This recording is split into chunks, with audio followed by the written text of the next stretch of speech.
Hi friends, வாங்க இன்றைக்கி எங்கள் வீட்டில் நண்டு கிரேவி எப்படி செய்யுதுன்னு பார்ப்போம். அதுக்கு 1 கிலோ நண்டு எடுத்துக்கணுங்க. எங்கள் ஊர்லலாம் ப்ளூ நண்டு அவ்வளோ சீக்கிரம் கிடைக்காது. அதனால் இன்றைக்கி நான் ப்ளூ நண்டு தான் 1 கிலோ வாங்கியிருக்கேன். சின்ன வெங்காயம் நம்மளுக்கு தேவையான அளவுக்கு எடுத்துக்கணுங்க. நம்ம பெரிய வெங்காயத்தை யூஸ் பண்ணுறதை விட சின்ன வெங்காயம் நீங்கள் யூஸ் பண்ணிங்கன்னா நல்ல டேஸ்ட்டாக இருக்குங்க கிரேவிலாம். நண்டு கிரேவி செய்கிறதுக்கு மிளகு, சீரகம், இஞ்சி, பூண்டு இதை நல்லா ஃபைன் பேஸ்ட்டாக அரைச்சி எடுத்துக்கணுங்க. நண்டு செய்ய நல்ல அகலமான பாத்திரமாக எடுத்துக்கோங்க. தேவையான அளவுக்கு எண்ணெய் ஊற்றிக்கோங்க. எண்ணெய் காஞ்ச உடனே கொஞ்சமாக வெந்தயம் போட்டுக்கோங்க. கடுகு கொஞ்சம் போட்டு அதுவும் பொரிஞ்சதுக்கு அப்புறமேட்டு நம்மளுக்கு தேவையான அளவுக்கு வெட்டி வச்ச வெங்காயத்தை அதில் சேர்த்து நல்லா வதக்கிடுங்க.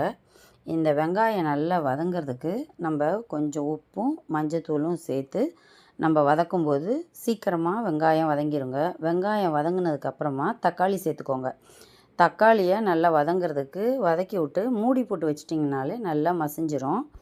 தக்காளியும் நல்லா வதங்கிடணுங்க.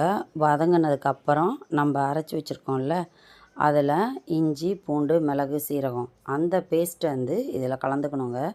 அந்த பேஸ்ட்டு பச்சை வாசம் போகிற அளவுக்கு நல்லா அதை வதக்கி விட்ருங்க.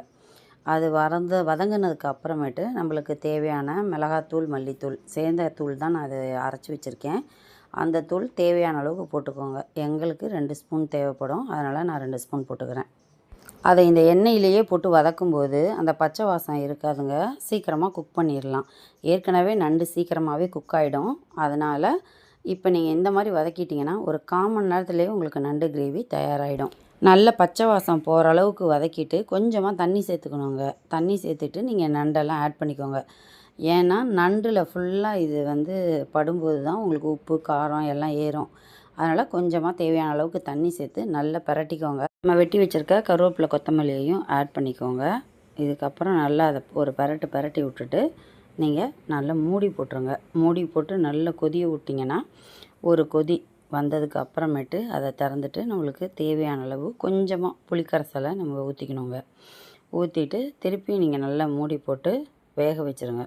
அவ்வளோதாங்க, நண்டு கிரேவி தயார். நண்டு வாங்குகிற இடத்துலையே க்ளீன் பண்ணி கொடுத்துருவாங்கங்க. அதனால் அதுவும் ஈஸி தான்.